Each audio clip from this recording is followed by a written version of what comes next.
अमूमन जब आपके पास पेशेंट्स, वो वाले पेशेंट्स जिनके बहुत ज़्यादा हमल ज़ाया हुए होते हैं, जिनकी प्रेगनेंसी जो है वो शुरू के 3 महीनों से आगे नहीं बढ़ती है, या वो पेशेंट जिनमें ब्लीडिंग स्टार्ट हो जाती है, या वो पेशेंट जिनके बच्चे सूख जाते हैं, जिनके बच्चों की कोई एक हो सकता है उस पेशेंट के अंदर कोई ऐसा इशू हो जिसको हम ट्रीट कर सकें और उसके बच्चे बाद में नॉर्मल वो हो सकें, चाहे फिर वो मिसकैरेजेस है, चाहे फिर वो बच्चे की अंदर डेथ है, किसी इसका कोई ना कोई ट्रीटमेंट बड़े हॉस्पिटल में जाकर सरकारी में चले जाएं या प्राइवेट में, वो उसमें अपनी रिपोर्ट्स के साथ अपने डॉक्टर को दिखाएं, तो वो आपको बेहतर तरीके से गाइड कर सकता है कि आपकी एग्जैक्ट मसला क्या है और इसका क्या इलाज किया जाएगा।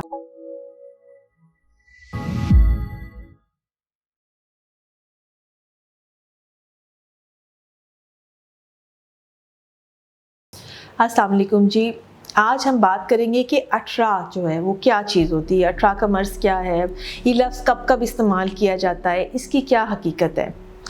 अमूमन जब आपके पास पेशेंट्स, वो वाले पेशेंट्स जिनके बहुत ज़्यादा हमल ज़ाया हुए होते हैं, जिनकी प्रेगनेंसी जो है वो शुरू के 3 महीनों से आगे नहीं बढ़ती है, या वो पेशेंट जिनमें ब्लीडिंग स्टार्ट हो जाती है, या वो पेशेंट जिनके बच्चे सूख जाते हैं, जिनके बच्चों की ग्रोथ नहीं होती है, या वो जिनके बच्चे बहुत ज़्यादा कमज़ोर पैदा होते हैं, या बच्चे की पेट में ही डेथ हो जाती है, वो ख़वातीन आकर कहती है कि हमें जो है वो अठरा का मर्ज़ है।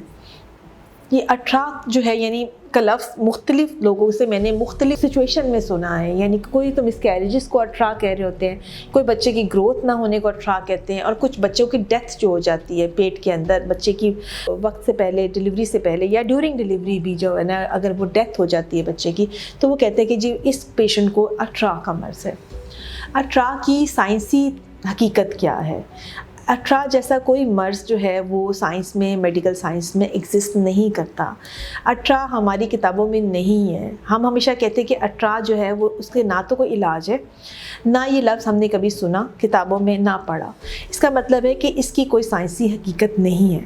हमने हर मरीज़ को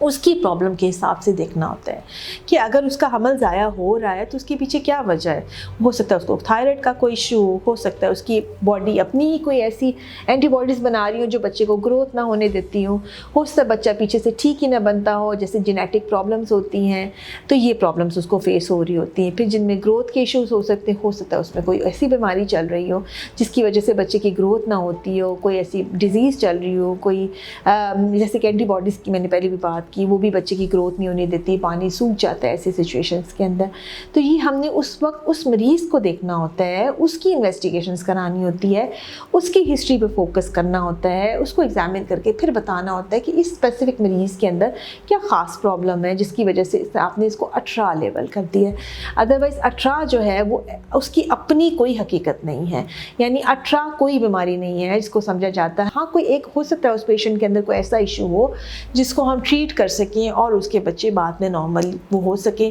चाहे फिर वो मिसकैरेजेस है, चाहे फिर वो बच्चे की अंदर डेथ है, किसी इसका कोई ना कोई ट्रीटमेंट ऑप्शन हमारे पास अवेलेबल होती है। सो आपको ये जो कह ले कि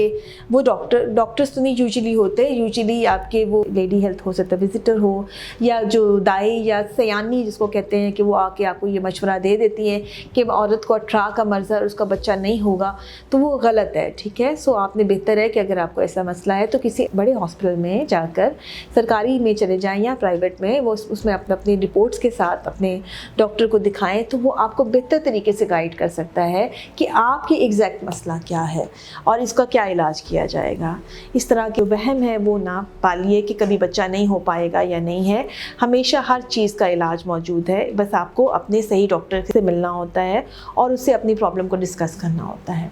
अपना बहुत सारा ख्याल रखिएगा और दुआओं में याद रखिएगा।